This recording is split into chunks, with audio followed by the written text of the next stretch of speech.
Hello and welcome to our webinar this evening. Hola y bienvenido a nuestro seminario de web. This event is being simultaneously translated into Spanish. Este evento está siendo transmitido en vivo en español. To access that feature, click on the interpretation button at the bottom of your screen. Para acceder a este servicio, favor de oprimir el botón abajo de su pantalla y seleccionar el botón para español. We thank Claudia Mendoza, who is offering our audience live Spanish interpretation. Le damos las gracias a Claudia Mendoza, quien nos brinda la interpretación al español esta tarde. I will let Claudia take the interpretation from here. We invite the audience to submit a question using the Q&A function available at the bottom of your screen.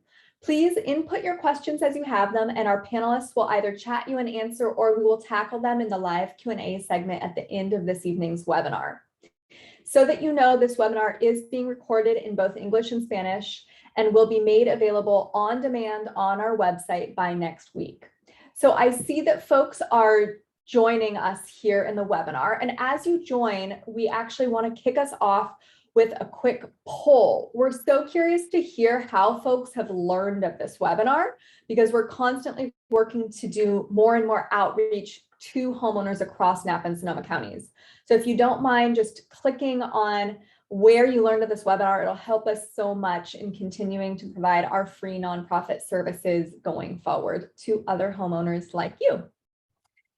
As soon as we do that, we are going to start diving into our content this evening. And I just want to say another huge thank you to all of you for joining us at 6 p.m. on a Tuesday evening after probably a long work day. So we're so happy to have you here, and we're going to be bringing really rich and helpful concrete information to you all this evening. Okay, so before we get started, quick introduction to myself. My name is Renee Schomp. I'm the director of the nonprofit Napa Sonoma ADU Center. And I'm joined this evening by a lot of wonderful folks who I'll be introducing to you throughout the evening. Before we get started, a special thank you as always to Amity, our admin support superwoman who's taking care of all of the tech logistics behind the scenes, one of the toughest jobs of the evening.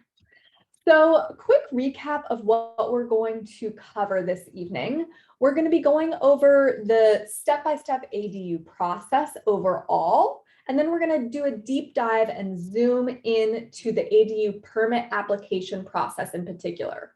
We're talking about how to do that permit process for either brand new construction ADUs or conversions of existing space, like a garage or other part of your home. We're also going to talk about common mistakes that folks make on ADU permit applications and how to avoid them, and then which ADU professionals to engage for different parts of that permit application process. Then we're also going to go over a real world sample ADU permit application so that you can see what it is that we're talking about in real terms, not just abstract. And then we'll have time for Q&A. I also just want to make a note up front that we have a lot of folks come to us with questions about accessory dwelling units. That's our job. And we cover a really wide range of topics. So this evening, we're just focusing in on that very deep dive into the content of ADU permit applications. If you are looking for ADUs 101, we have a webinar that's available and recorded on our website on that very topic. If you're looking for questions on how to finance an ADU, we have a deep dive on that topic available, recorded on our website. A bunch of other ADU topics covered already on our website, and you can also come to us with questions. Tonight, we're honing in on ADU permit applications in particular. We also do have planning and building department staff joining us this evening from the cities of Napa and Santa Rosa, but this permit application webinar is focused on something that's applicable across all 16 jurisdictions in Napa and Sonoma counties. So if you have specific questions for cities other than Napa and Santa Rosa, we'll be able to help you with that offline. Okay, but again, this content will be relevant to you across all jurisdictions. So a little bit about our organization. We're a nonprofit with the simple goal of helping homeowners in Napa and Sonoma counties build accessory dwelling units. And our motivation is to increase housing affordability in our community. If you want to learn more about us, you can check us out at our website, napasonomaadu.org. We have a lot of resources for you to educate you about budgeting, about the ADU process overall. You can check them out on our website. Amity's going to drop a link in the chat to that. And if you just go to the upper right-hand corner of the webpage to the resources menu, you'll drop down and you'll see all those resources right there. Some of the support that we provide is just helping you with high-level technical assistance and problem-solving support throughout your full ADU journey. So you can reach out to us anytime with your questions and we'll be there to support you. We also do a deeper dive of individualized ADU feasibility consultations.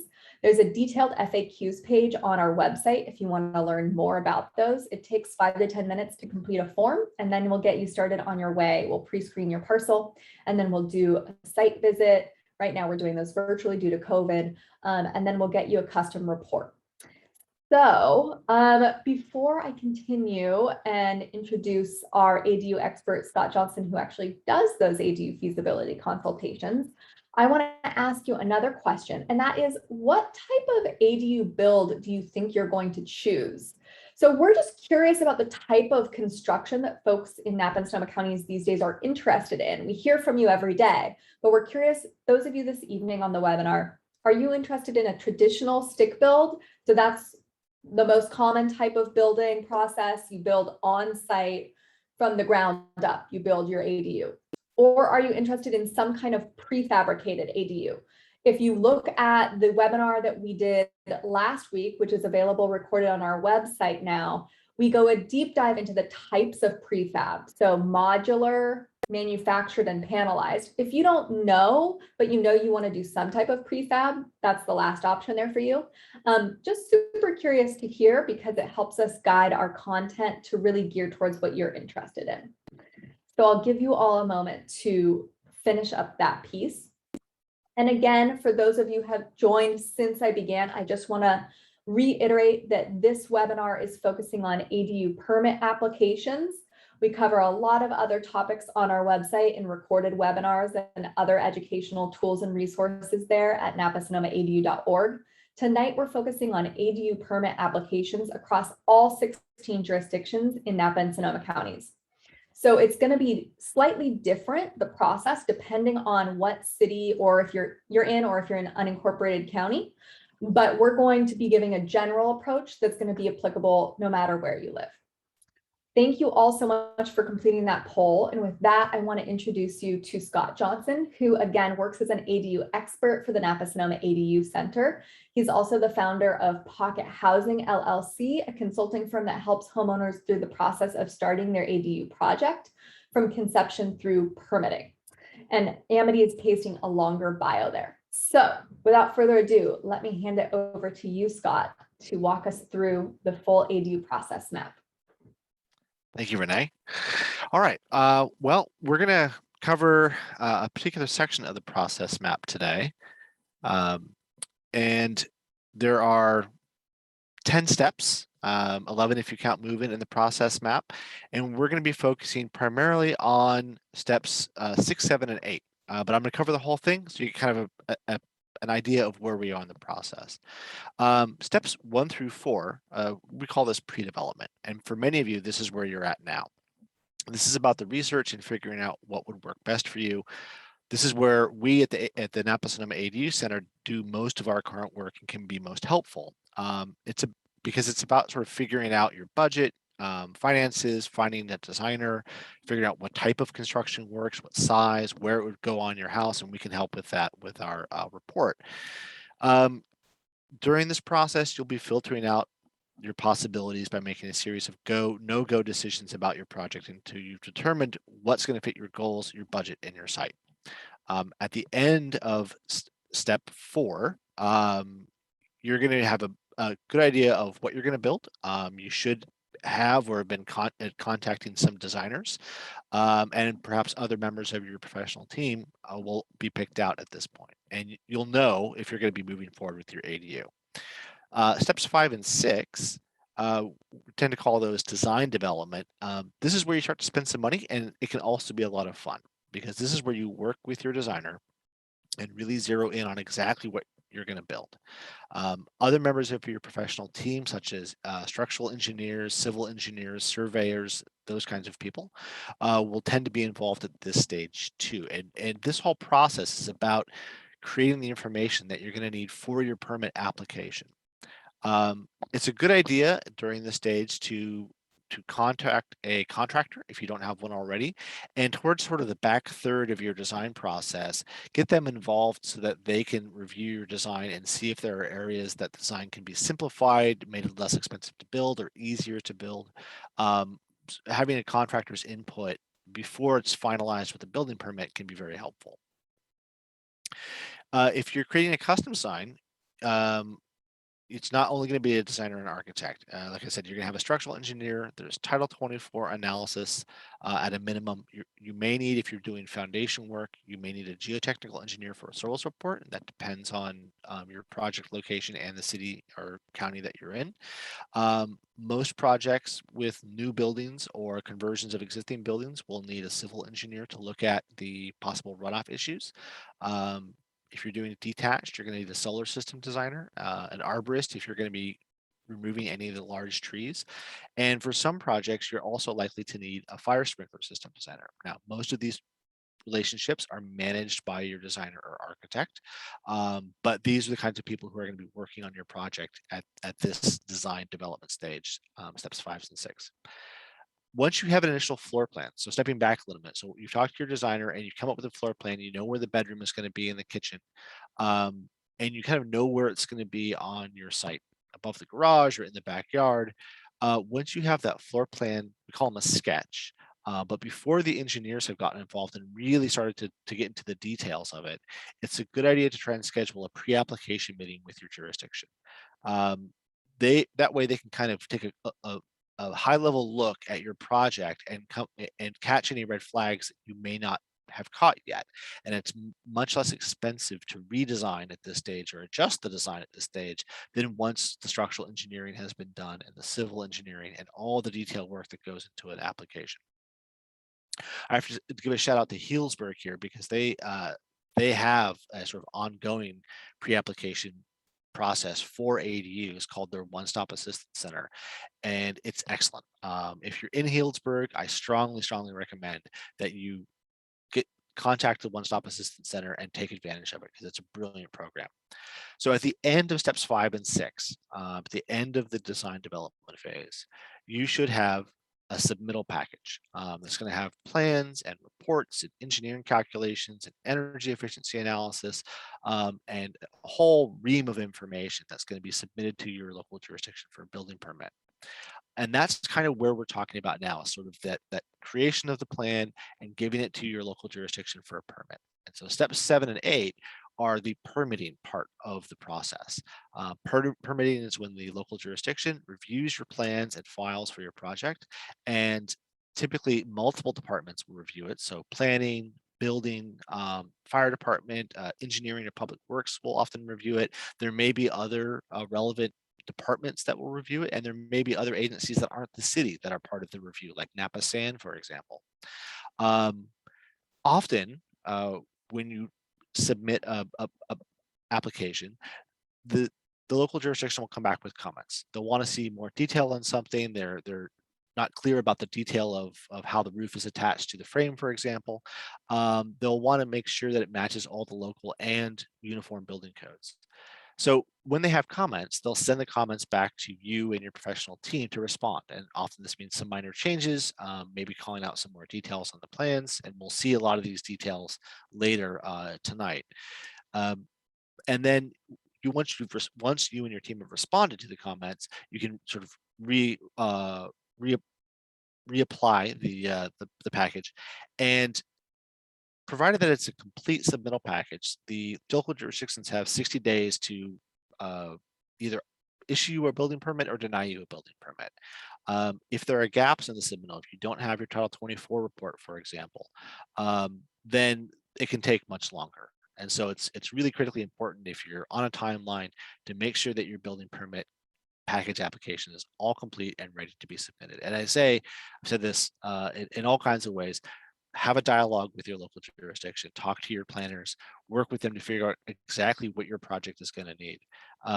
this is one of the benefits of doing a pre-application meeting with them, is that you should have caught any big surprises, and you should have a pretty good sense of what you're going to need for your project when you apply for a permit. So yeah, you've applied, you've gotten comments, you've responded to comments. Once that's all done and taken care of, you'll pay any applicable fees, such as the permit fees, and possibly school fees, and you'll be granted your building permit, which leads into, so that's step 8, and this leads into step 9 and 10, which is construction. This is in some ways the most exciting part. It's certainly the noisiest part. All the hard work that you and your designers and your team have put together will pay off, and your ADU site will be buzzing with activity, and a good general contractor will now sort of be taking over the project from the designer and project managing the whole thing, including any inspections that the local jurisdiction will be making. There are often still some detailed questions for you as the homeowner to handle as they progress through the build, but it should be mostly details of making sure that they've got the materials right that you want for the countertop, that kind of thing. If you value your budget, this is not the time to make big changes. Don't decide to move the bathroom or change all the window sizes at this point.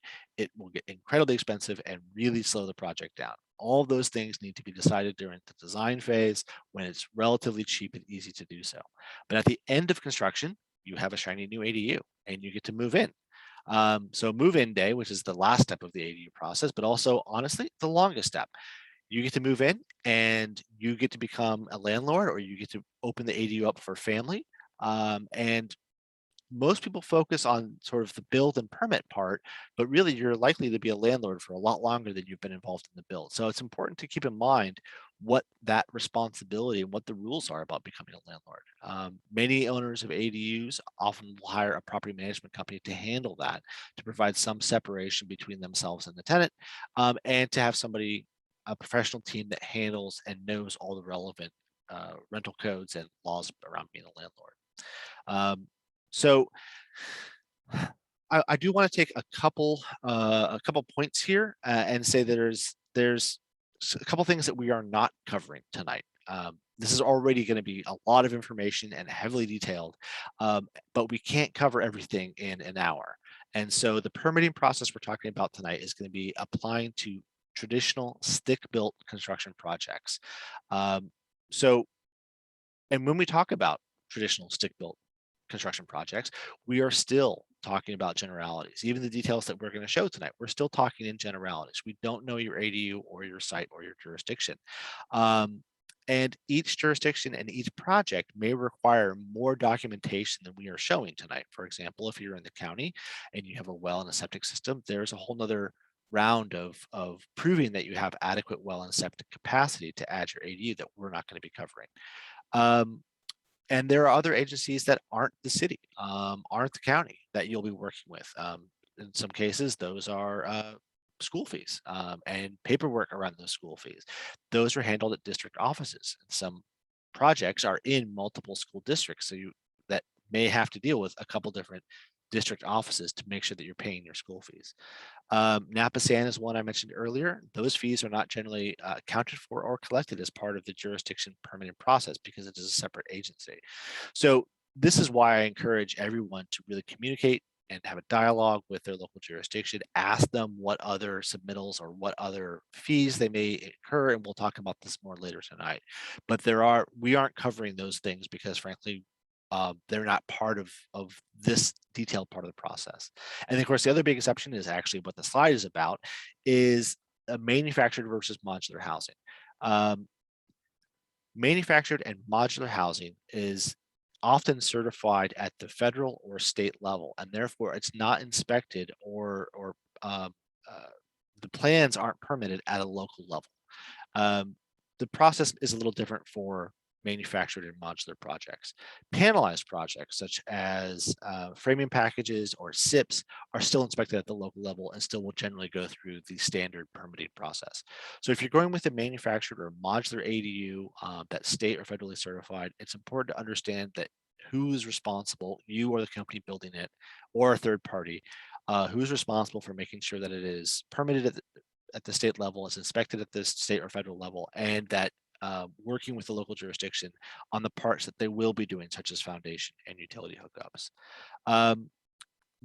If you're thinking about modular or manufactured or SIPs, I strongly encourage you to look at our webinar from November 4th. That's all about prefab and modular ADUs. Yeah, so that's kind of what we're not covering tonight. Thank you so much, Scott. I appreciate it so much. And we've dropped a bunch of links in the chat for you on all those other topics, like how to be a good ADU landlord, the differences between different types of prefab, all of that. So feel free to check those out.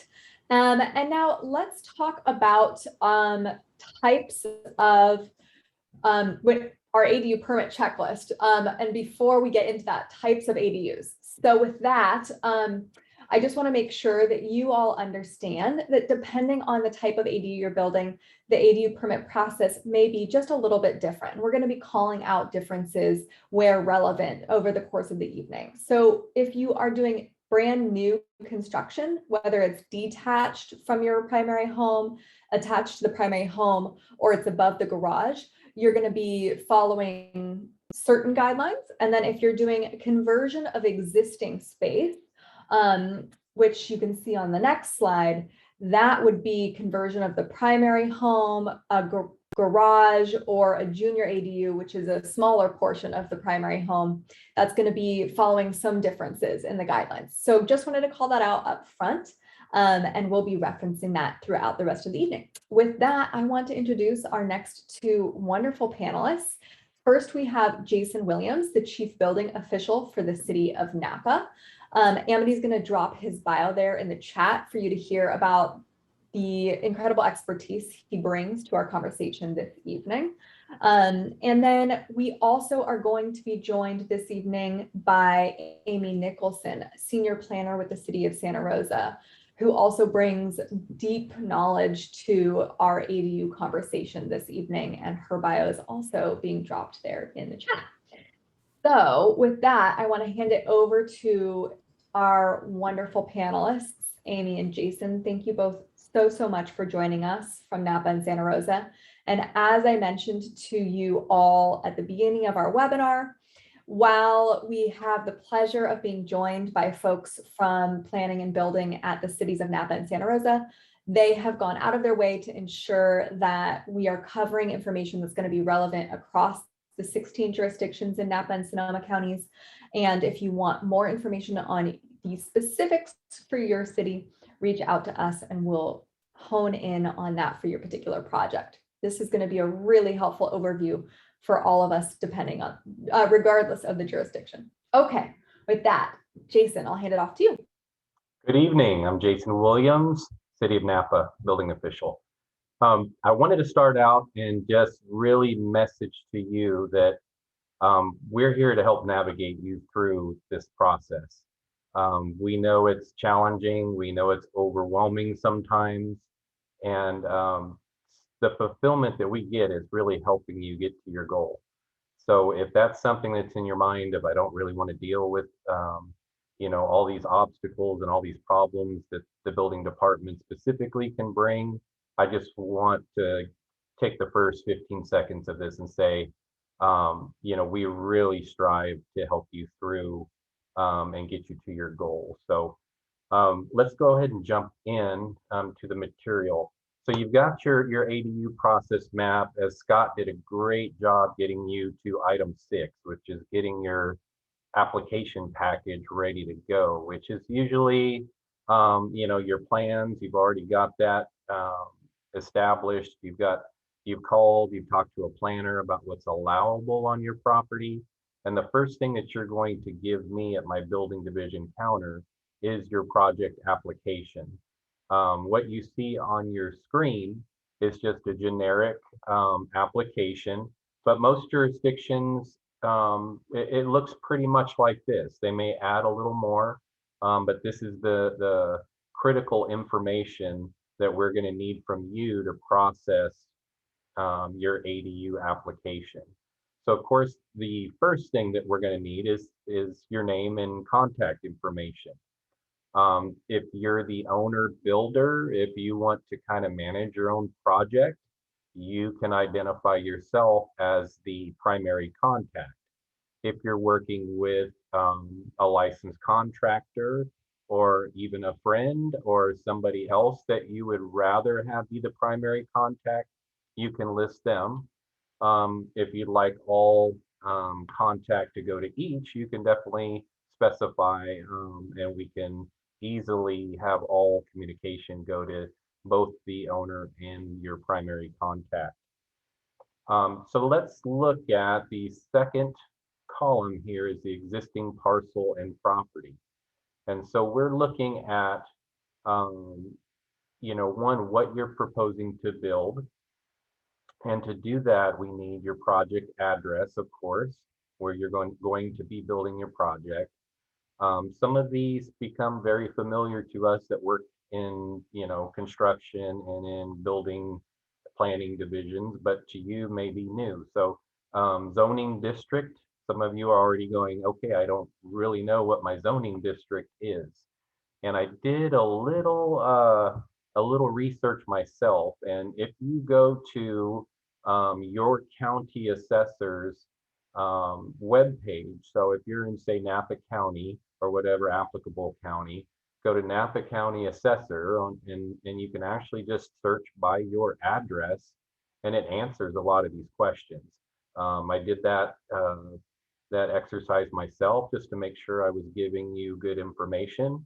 So zoning district is just certain parts of your city or county have allowable uses for the properties that are within there. You're familiar with residential districts. That's where most of us live. There's commercial districts where most of your shopping centers and home improvement stores and those type of things belong. And then there's industrial districts that are meant for manufacturing goods and being warehouses and redistribution centers. That's all that zoning district means. Right adjacent to it is APN. That refers to your assessor parcel number of your address, your project address. Again, that's easily found just by going to the assessor's webpage and typing in your address. Of course, we'll help you with this, but the more information that you provide us with just really makes everything go smoother. The more homework and research you do, the more information that you provide gives us a complete application and saves time where we may have to ask follow-up questions or reach back out to you for clarification on the information provided. Okay, so your parcel and property, we just want to know the lot size, just basic length and width of your property. Doesn't have to be, anything fancy, but just give us a pretty accurate dimension of the width and depth of your lot size. Type of construction, the building codes give us different types of construction, but I think you could easily just say, my house is framed of wood. So wood construction or masonry construction, if you have a brick or, CMU, there's different products. 90+% of the time, it's just going to be wood frame construction. The height, just give us the approximate height of your existing primary home. If you're building an ADU, if you're doing a conversion, there is required to be a primary dwelling. If this is an accessory dwelling, so it's a second dwelling accessory to the primary. So give us the height of that primary dwelling, the number of stories of the primary dwelling, the square footage of the primary dwelling, and as I may not have said, this is a generic application. So for your jurisdiction, you're gonna seek out the web page for each jurisdiction. Poly has their applications there for you, but we'll want to have the existing square footage of the primary dwelling, and then I'd say go ahead and just add what the proposed square footage of the addition of the ADU, the conversion of the ADU, or the detached ADU. Just give us both of those numbers, the existing of the primary dwelling and then what you're proposing to add in square footage with your ADU. Most city and county jurisdictions are going to ask, is there anything that is historic about your property? Is your home, you know, on the historic registry? Is it in a historic district? Planning departments want to keep the historic character of those neighborhoods. So what you build may not influence whether that changes the character of those historic districts. So that's just simply a yes or no, or an I don't know. We can definitely look that up for you. But if you know that it has historic, you know, definition to it, go ahead and give us that information. This next section is just kind of outliers. I'm sure the entire county has different sections, no matter which jurisdiction that you're in, that have floodplain, that have steep slopes, that are, you know, on ag boundaries where a lot of the vineyards and different agricultural farmlands are. Do you have any geohazard or landslide zones? You have often heard the people refer to seismic zones. If you're, you know, next to or on a seismic fault. And then do you know of any dedicated easements? There's utility easements, water, PG&E, any other type of utility, can even be broadband. There's sometimes easements associated with property. So if you know that that's there, it's easier to declare it at application submittal rather than have it get into a plan review status, have these things be pointed out, and it could delay your plan review and approval if these are found during a subsequent review. Definitely, every jurisdiction on an application is going to want to know, do you have existing fire sprinklers in your existing primary house? That primary house, does it have sprinklers, yes or no? So that is going to be a general question on each application for every jurisdiction. Okay. We can go ahead and move forward a little bit with the slide. Okay, so we definitely want an adequate description of what you're proposing. So there's different kinds of ADUs, as Renee shared in the slide. Some of them are attached to the existing structure, some of them are detached, some of them are a garage conversion to ADU or JADU. Definitely give us an idea of the square footage and what you're proposing with your project. We're going to need to know where the location is on the lot. And then you can see here type. This generic one has different boxes. Sometimes that will just be blank and ask you to actually fill that out. So be very clear with the description of what you're proposing. Give us a length and width, a size, a square footage, setbacks. That's a term, it's a planning term that each city, each county, your jurisdiction is going to have a minimum setback to property line, is what a setback is. So you've got your lot, you have your property boundaries, and you have a certain area called a setback that you cannot construct your new structure within. That's to keep, you know, respect of the property boundaries, the adjacent neighbors. You don't want to build, you know, two structures side by side where a fire could jump from one to the other. And this will be determined by your planning division during that planning section number 4 on your roadmap for your ADU process. Give us a height of what you're proposing. Make sure you talk to the planning division as far as what a max accessory structure height can be.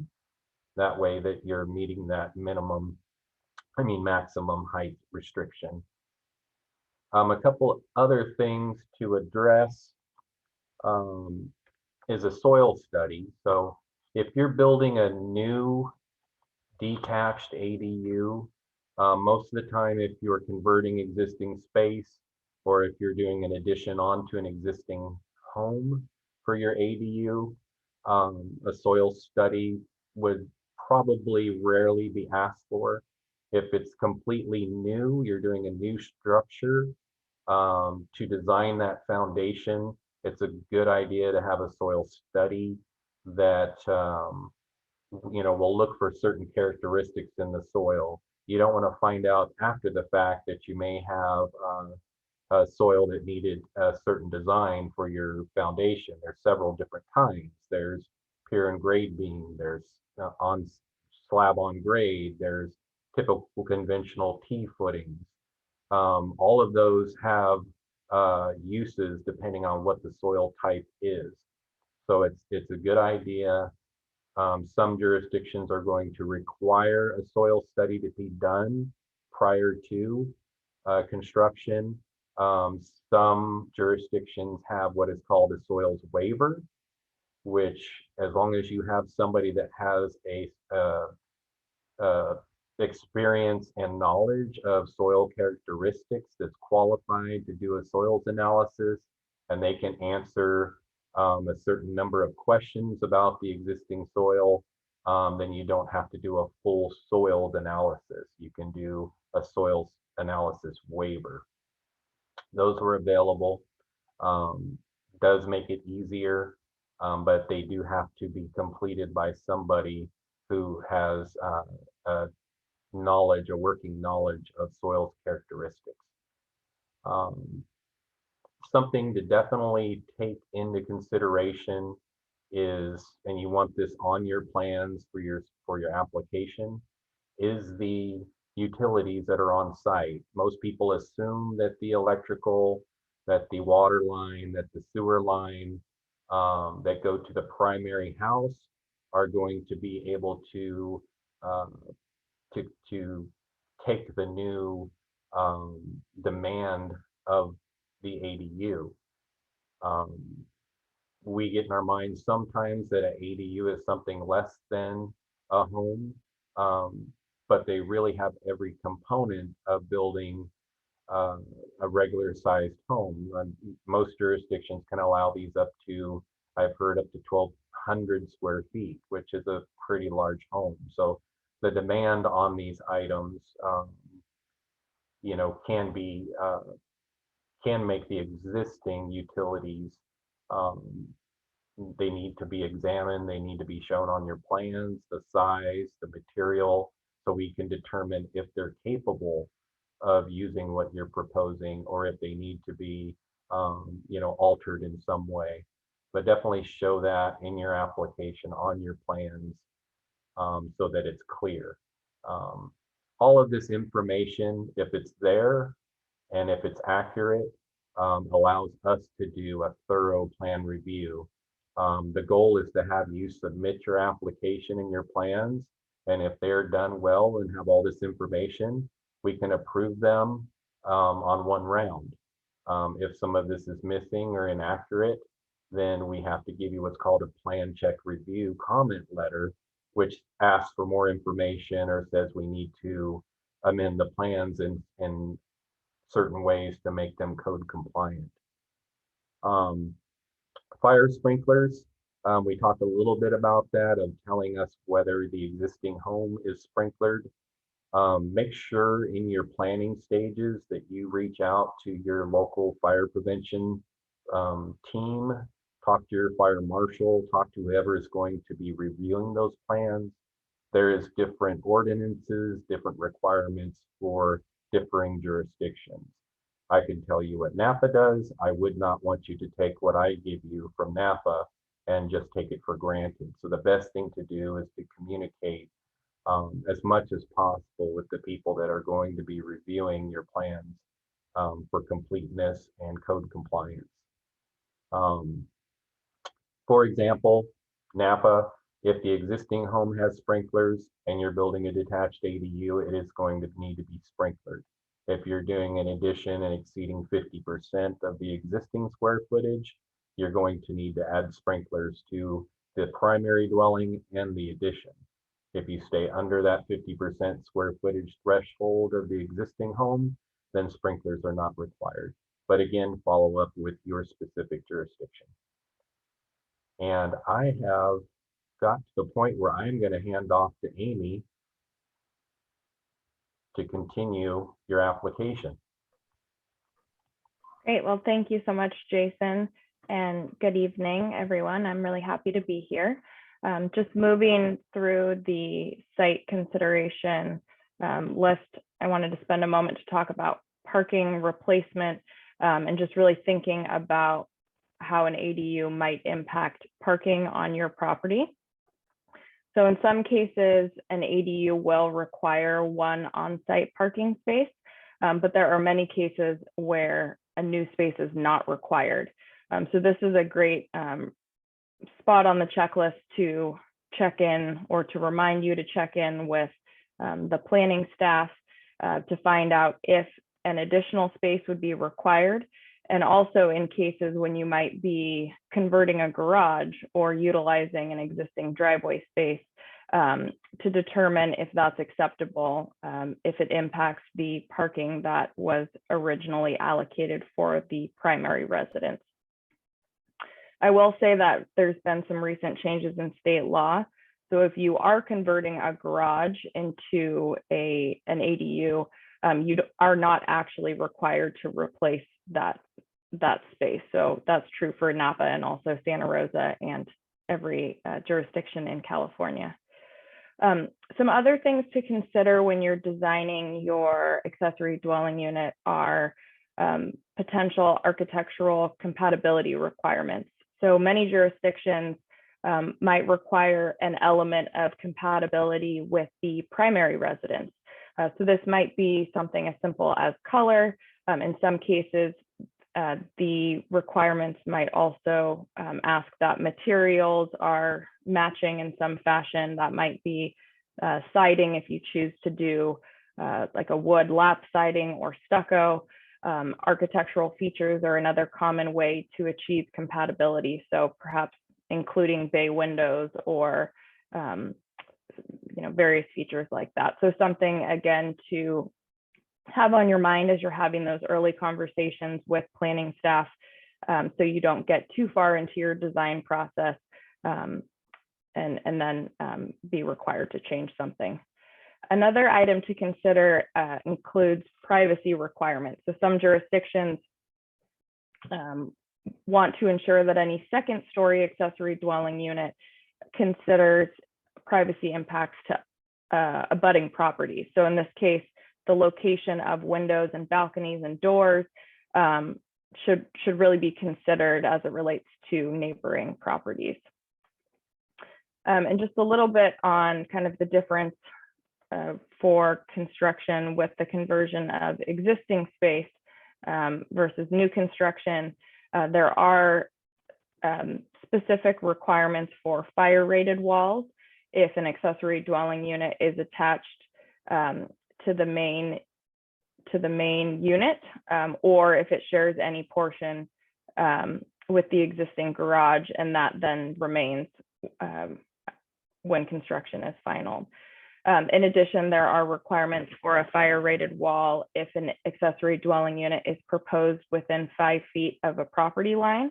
And so this is a fire-rated wall is my understanding, and Jason can provide more information here. It's thicker and of a different material, so it provides that additional fire protection. And so all those considerations are important when you're thinking about where to locate your accessory dwelling unit and what the floor plan would look like. Another item to note for new construction, and this might be attached or detached ADUs, is that many jurisdictions in Napa and Sonoma County have requirements for solar installation. So that's an important item to look into. And also some jurisdictions have natural gas prohibitions for new residential construction. So the city of Santa Rosa does require that detached accessory dwelling units would only have electric appliances. So important when you're thinking about what utility connections might be required and also what appliances could be located within the unit. And let's see here. So moving on to fees. Thank you, Amity. So Scott alluded to this earlier, but there are going to be some fees outside of what your building and planning department will charge for just the building permit review. So typically there are school fees, and these are specific to a school district. As was mentioned before, there might be a high school district and an elementary school district. Most cities and counties will have a fee schedule where all the various school districts' phone numbers are provided, and then you interact independently with that school district to determine what the fee would be. And that's dependent upon the size of your accessory dwelling unit. Impact fees are common for any new construction, and they oftentimes are tied to the size of the accessory dwelling unit. So state law did make some changes so that if the unit is smaller than 750 square feet, you don't have to pay any fees. And then once you're over 750 square feet, you may, it might be a tiered system, so maybe you pay less than you would if you were building a single family home instead. So these are jurisdiction specific, and many jurisdictions can provide you with a fee estimate if you're early in the process and wanting to account for costs here. Conditions of approval fees, so these might be called different things in different places. As it stands now, an ADU is reviewed just like any other building permit. So you wouldn't pay for any type of planning application fee typically. The only reason this would apply would be if you were asking for something that's outside of the rules, which would be a planning variance. And so then you could pay for a planning variance application, and that would be the time where that item would apply. And then finally, I believe Scott or Jason spoke about this earlier, there are other companies or organizations within each jurisdiction that you may need to pay to extend utilities, especially if there are needs to upgrade any electrical panels. So as Jason mentioned before, we are here to help you. So we love when people reach out and we can provide information early in the process. It really helps things go smoothly on everyone's parts. And I'm going to move into the actual building permit plans now, and I'm just going to provide a very brief overview here because there will be a little bit more on this later. But once you've provided the information that Jason walked through, which describes kind of in writing what you're proposing, then we want to show it in plans. And so different jurisdictions will have different requirements for the number of plans that you would need to submit and those sizes.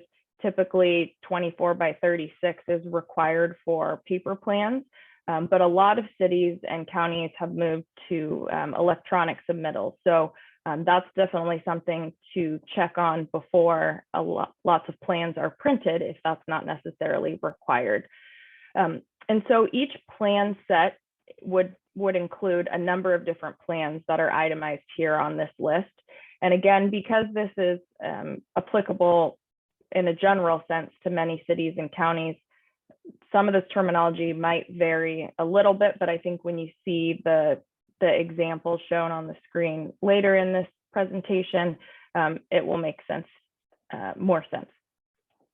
So one important item when you're submitting a building permit is a site plan. So a site plan is showing the perimeter of the property, and it shows any existing buildings and also the proposed building. So it can show a detached ADU, or it can also note where a garage is that you would like to convert into an ADU. A site plan also can include some grading information. So if there's a need to move dirt around, that can also be displayed on a site plan. Floor plan is an architectural plan. So this is a plan that shows all of the rooms in your proposed ADU and then what the proposed use of those rooms are. And it also should include the square footage. This is important for accessory dwelling units as they are required to be under certain sizes. And they also will show the location of any windows and doors. Another type of architectural plan include elevations. And elevations are like a wall view of the proposed building. So you'll see what the building looks like from the outside. You'll see the ground or the grade all the way up to the pitch of the roof. And they show, again, the same windows and doors that are shown on the floor plan. They should also include the materials that are proposed and any color information that you have. This, again, can help the planner in their review to determine if the accessory dwelling unit is compatible with the primary unit, if that is a requirement of the city or county. A foundation plan would also be required. Kind of to highlight a difference here, you wouldn't submit a foundation plan for a conversion if you're not adding a foundation. So that would be something that would not be applicable in that case. But for new construction, you would want to provide a foundation plan, which just shows the details of the posts, where they're located, and that would be typically prepared by a structural engineer. There also are requirements to show the location of plumbing, electrical, and any mechanical features on a plan set. And oftentimes this can be it would look like a floor plan, but it would show where electrical outlets are proposed, where lighting would be proposed. And again, this information is really important for the building plan checker to determine that the proposed unit meets the California building code and also any local code requirements. There are also various energy requirements that the building code requires. So those types of calculations or displaying that information is really important in order for the building permit to be issued. And then kind of moving back to site type considerations, a tree replacement plan or a landscape plan might be required. Many cities and counties have tree preservation ordinances. So if you need to remove any trees for the construction of your project, we would want to see that you are proposing some replanting that's in accordance with whatever ordinance the city or county has adopted. So again, this is going to vary greatly, but oftentimes providing that information up front can be helpful when a planner is reviewing your project. Typically, jurisdictions don't require landscape plans for accessory dwelling units. But if you did want to show that information, and if you were getting a landscape designer involved, they could certainly help you with determining some appropriate trees to plant on your site. There's a section below that talks about calculations. So this information really is supplementing the plans that we just walked through. And then the geotechnical or soils report, Jason spent some time talking about this, as did Scott. And typically again, this may vary slightly between jurisdictions, but if you're proposing new construction or a new foundation, then you would need to have a geotechnical report. This is prepared by a geotechnical or soils engineer. And they would also look at the accessory dwelling unit plan to determine that the proposed construction meets what would be required depending on the soil. So this is an item that, like fire sprinklers, I've noted is sort of unexpected. And so it's really a good one to keep an eye out for, so you don't have a last minute surprise. And then finally, if there are other agency permits that are required, this is something that you would want to submit along with the rest of your materials for your building permit. They could range from a regional agency if you happen to be have a property that's near a creek and it required some sort of encroachment. So I don't want to go through a bunch of examples, but I think that, again, that really having those early conversations with planning and building staff can help maybe highlight anything that might be a bit unusual if there was a requirement for an outside agency permit. And then that would allow for you to understand it more and be prepared when you come in to submit for your permit. And that allows for your application to be processed much more quickly. So with that, I'm going to turn it back over to Scott. Thanks. Thank you so much, Amy. And I'm just going to jump in for a second here while Scott transitions to his screen. And if you all are anything like me, you're going through that checklist and you're wondering, okay, this is really helpful in the abstract, really helpful, by the way, Jason and Amy, really, really helpful. And what the heck does this look like in real life? And so that's what we're going to talk about now. Also, if you're anything like me, you're getting through, maybe half a page of that checklist and saying, oh my gosh, do I have to research all these things? I don't even know half the words that are being used. And I want to just let you know, your ADU professional team in many cases will be able to take care of most or all of this process for you. That's a really important thing for you to talk to your architect and your professional team about up front, is what portion of this process are you taking care of? What's my responsibility? And you can choose your professional team based on what level of depth of support you want as well. So with that, I'm going to hand it off to Scott. And again, he's just going to briefly, for all of you, illustrate what on earth this submittal package actually looks like. And then as soon as he's done with that, we're going to go back to Jason and go through the 8 most common mistakes that folks make on their ADU permit applications, and then dive into our live Q&A. All right, handing it back to you, Scott. Thank you, Renee. So we're going to do a whirlwind tour through the graphical side of what a set of plans looks like. And actually, I want to show, let's see, get to the right page. I want to show this. This is from the city of Napa. They have a PDF from their website that calls out the site plan requirements for permit applications. And this is a simplified diagram with call outs for all the different elements that they expect to see. I strongly recommend that you guys take a look for that and check it out. It's a good sort of primer on the kinds of information that the city's gonna want to see. But I want to show you some actual plans here. So these were provided by Homes for Sonoma for us. This is a modular unit, but this is a set of plans that was created for the state to certify. So it actually covers all this kind of same information that your project is going to need to cover, just for a different reviewing body. And I want to say that Homes for Sonoma, they're at homesforsonoma.org. They're an ADU housing nonprofit, and they're having an open house for the next 3 Saturdays in Railroad Square of this design that we're looking at today. And Renee will be there this coming Saturday from 1 to 4. So if you're in the area, you should stop by and say hello. So this is the first page, generally sort of the cover page. It covers the most information on a set of plans. And I've called out a few things here.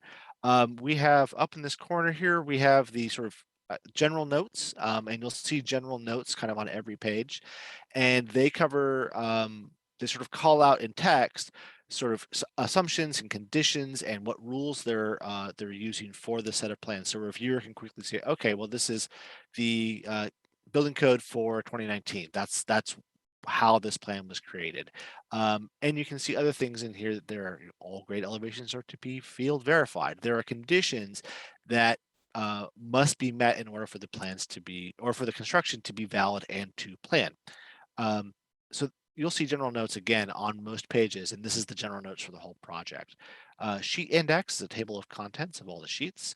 We have a vicinity map that shows kind of where the property is in relation to the rest of the area, city, town, neighborhood.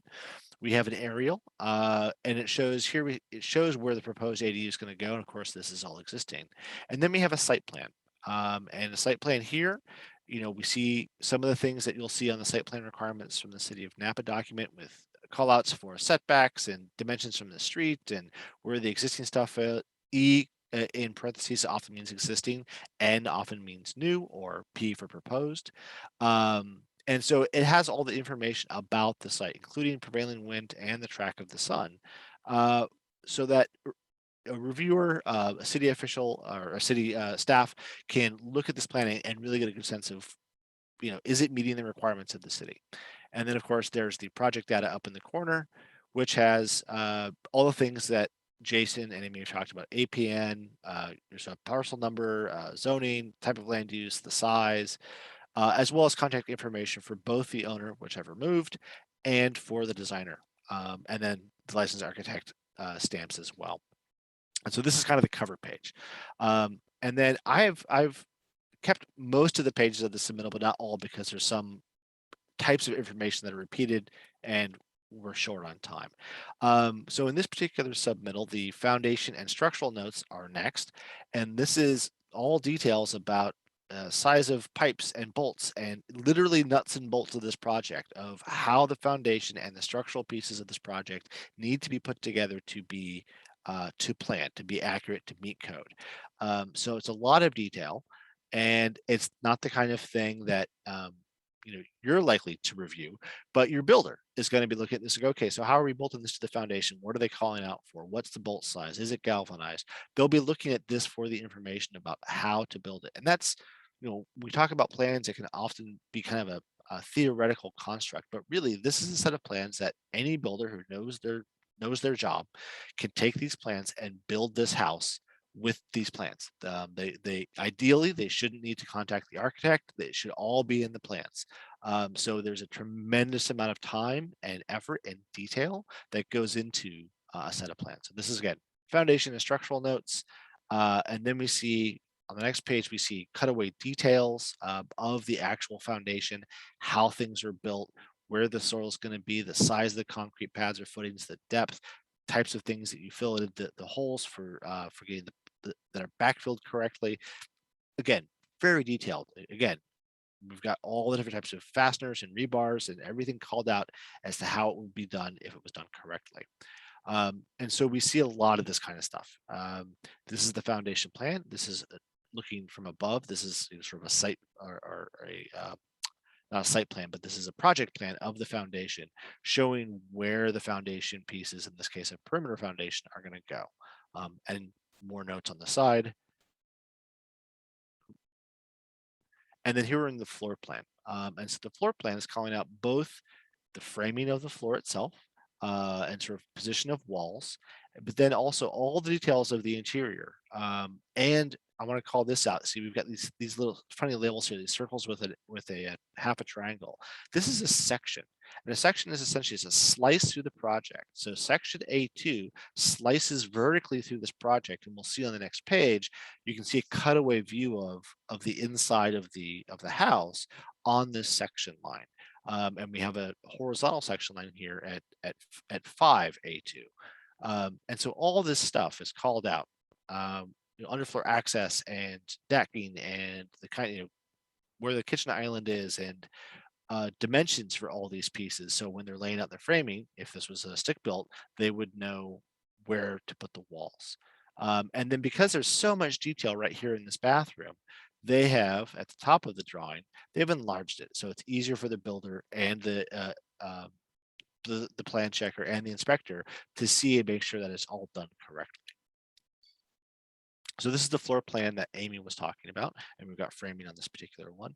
And here's something called elevations and sections. And so elevations are simply a side-on view, and we have all four sides shown.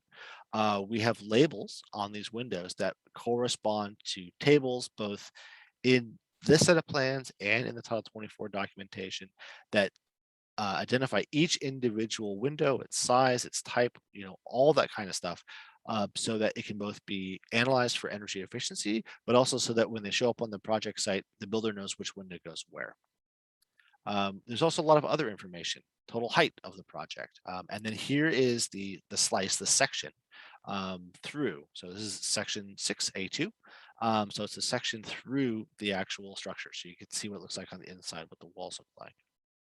I know I'm going really fast, but I just kind of want to get everybody to get a sense of what it looks like for a set of plans if you haven't seen one before. And even to the point of, here's the detail of how the address is mounted on the walls and what it should be made out of. So again, exceptionally detailed stuff.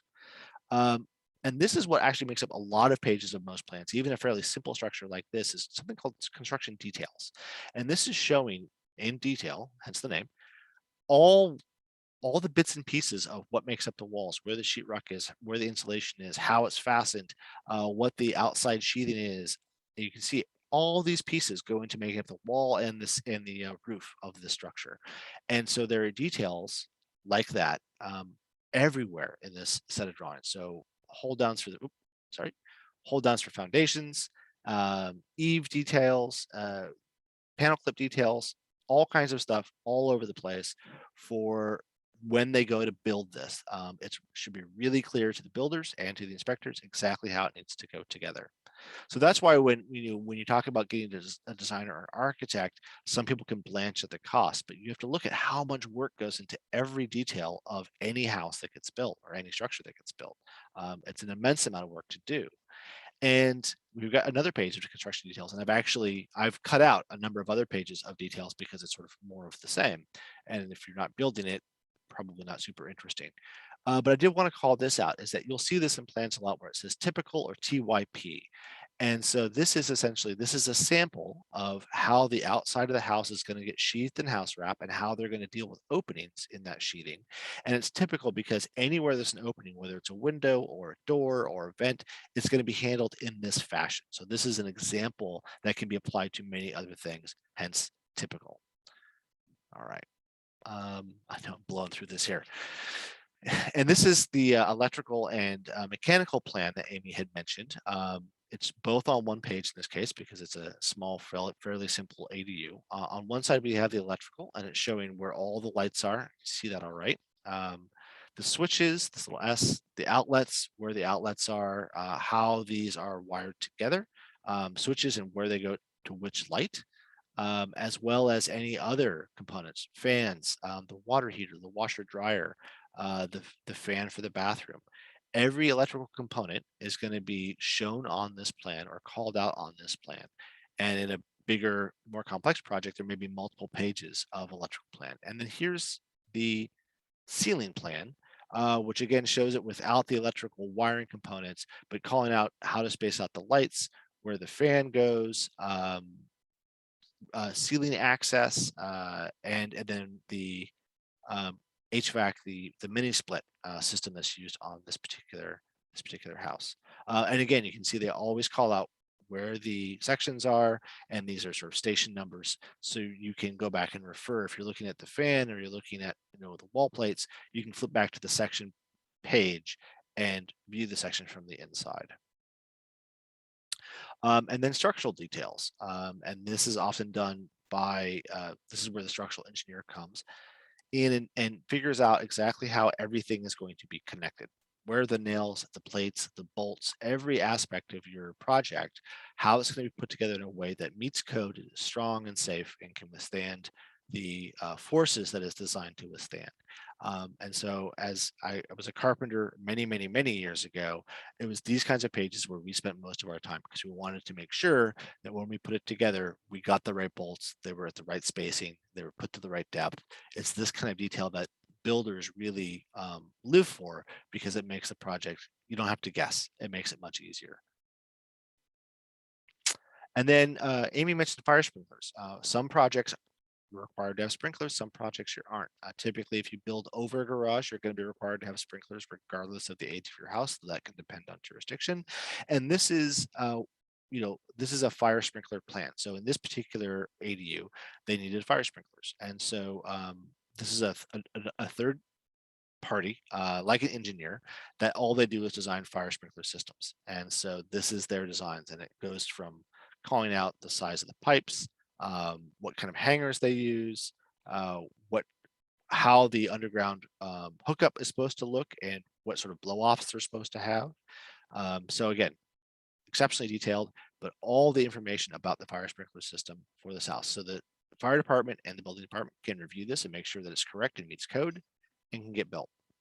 And then the other part, which Amy mentioned, was the Title 24 certification. So this is the energy efficiency analysis. And this is where I cut out the most number of pages. These are typically, I think, 20 or 25 pages long, and they go over every aspect of energy use in the home.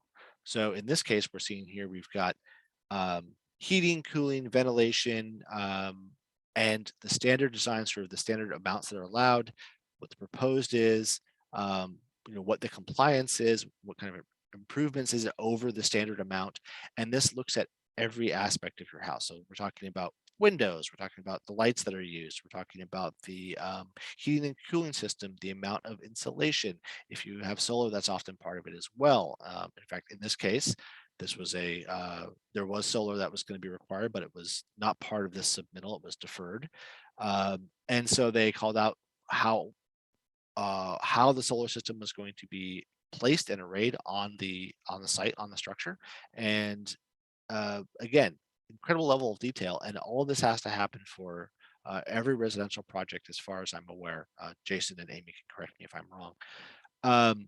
But it's a huge amount of work, and this is why having the windows called out and showing where they are on the building is important, not only for the builders, but also for the Title 24 analysis, because they calculate that. How is it facing to the sun? What type of window is it? How big is it? What's the U factor of the window? What's it made out of? All of that stuff goes into the energy analysis. And again, like I said, there's 30 some odd pages or 20 some odd pages of this. And here are the windows themselves. You can see the call outs that we saw earlier, size, where they are, all that kind of stuff.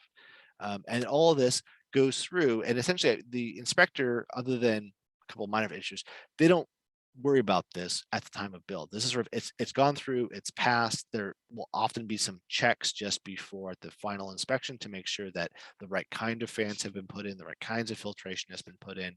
But for the most part, this is just proof that it's been done and that your building does pass the Title 24 requirements. And again, this is all about the insulation for the structure. So all the details and where the insulation is and how thick it is and what type it is, all goes into the calculations. And that is a very fast whirlwind view through the highlights of the building plans and a submittal application. And so I'm going to give my screen back to Amity. There we go.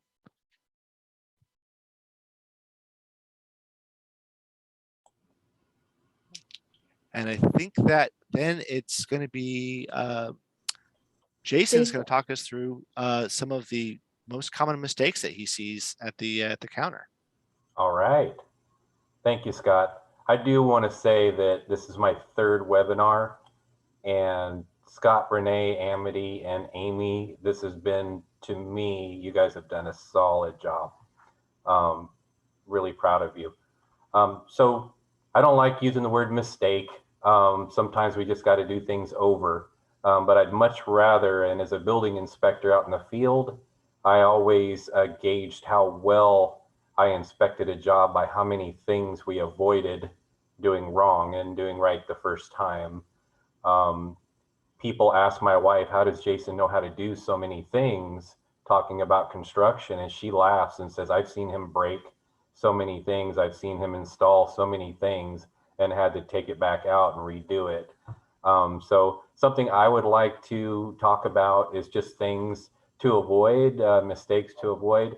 One of them is just really don't be afraid to contact your jurisdiction, talk to a planner, talk to a building official, talk to a fire marshal. Don't feel like you are being over intrusive. It's what we're there to do. We would much rather talk to you and have you have a good plan review experience, get your plans approved, get your permit issued, and have a really solid set of plans to inspect and get an approval and have you use it for what you intend to. The second item, I hit on it a little bit earlier, is just really take the time to examine your existing utilities. This is probably the most commonly overlooked element of building an ADU. And I've been in construction all my life, and this is something that the light bulb went off after just having a lot of experience with building accessory structures. Is you would automatically assume that your main service panel, your electrical panel, has plenty of room on it. The truth is that most electrical panels are sized to just barely meet your primary dwelling. If you've done a panel upgrade in the past, hopefully there's some additional amperage there that it can accommodate, but more than likely, you're building a new ADU, which is a new home that has many circuits, a lot of electrical demand. So have a licensed electrician do an electrical load calc. We are going to ask you for that during the plan review process, just to show us that you've done that research, and have that licensed electrician tell us that yes, this panel is capable of supporting what we are proposing. Obviously, if it does not, there's additional costs there to do that work. And so the reason I bring this up is I don't want you to have a budget and then have some of these issues come up unknowingly. So take a look at your electrical service, your sewer line. Hopefully it's sized properly. Sewer lines are sized by what we call fixture units. Each water closet, toilet, sink, shower, they're designated in the plumbing code to have a certain amount of what we call fixture units for that drainage. And then your sewer line is sized to meet that. There's no reason for builders to upsize building sewers when they usually will do their calculation, install it to meet what they're building whenever your primary dwelling was built. So that's something to look at. The size of your water service, especially if you have fire sprinklers that may be involved, that water service may need to be bumped up a size or two just to have a certain amount of water capacity. If you have any gas appliances, that's another part of your utilities that you would need to examine. Just don't overlook this part. This is very common. We get plans that didn't do any of this research, and then we've got to ask for the information. It delays the plan review, and I just don't want that to not be on your radar as you're designing your ADU. Just really give us good information on if the fire sprinklers are there, are they not, and those square footages. Kind of a bad time to go over it, but what we do is we collect multiple sets of plans. When you give us your application, we send them out to different divisions that are going to do a plan review. One of them is the fire prevention team. The fire marshal's team will look at your plans, and if he doesn't have this information, he can't even get started. So we have a 21-day business day turnaround. So it's really about 30 days from when you submit your plans. We need to have them reviewed and respond. So if something as simple as not telling us if you have fire sprinklers or not, it could potentially cost you 30 days of that process. And so that's why I'll constantly refer you to reach out. I've made a contact list of all the reviewers that will be looking at your project. It's posted on the website. Hopefully other jurisdictions have that also. If not, reach out and get the right information. Definitely refer to the checklist. Most jurisdictions have put together at least a minimum submittal checklist, and make sure that you check those boxes off. A lot of people get started, don't understand that we have a net zero solar photovoltaic requirement for new detached ADUs. That's something that will be required, and often your plans can be submitted and these can be deferred or put on a secondary sister permit, but that sister permit would have to be issued and finalized prior to the final of your ADU. So do know that you're going to be asked for a solar photovoltaic system. There is language in the code that allows that to be put either on the detached ADU or on the existing primary structure. So you have some options there. And I would actually tell you in your planning phases to make sure you leave a designated area on your rooftop to install that solar system. So you don't want to find out later, hey, this is the best exposure for this solar system to face south, southwest, but I put a bunch of plumbing vents and skylights on that roof. So I've either got to go backwards or put it somewhere where it's not as efficient and having the correct exposure. Definitely just call us, have us ask the question 3 times. What other outside agencies do I need to know about? Once we give you a list of outside agencies that are involved, and what I mean by an outside agency is ones that you cannot just come into the community services building or resource management building or whatever your jurisdiction calls their place that houses the building, planning, public works, fire prevention, the different divisions. There's outside agencies that can be applicable to your project. And with those plan reviews, with those other requirements, there can be additional fees that you had not budgeted for. And so I just, I highlight, do your research, know every applicable agency that applies to your project. Also, I like to refer to the planning department as the ones that determine what is allowable on a property. The building division, once it's deemed to be allowable, we look at your plans, make sure that what you're building meets minimum code standards. But definitely your planning stages, you saw your ADU process map, make sure to contact the planning division, figure out what your setbacks are, your max heights, the largest size you can build, have those discussions even pre-design.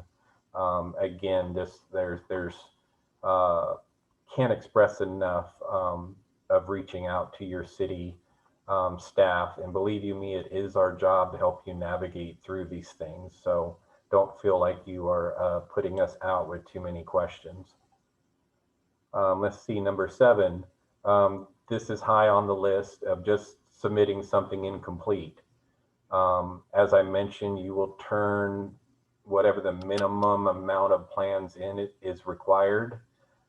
City of Napa has sometimes 7, 8 divisions that need to look at a project. So we'll collect 7 or 8 different sets of plans and route them out to different reviewing divisions.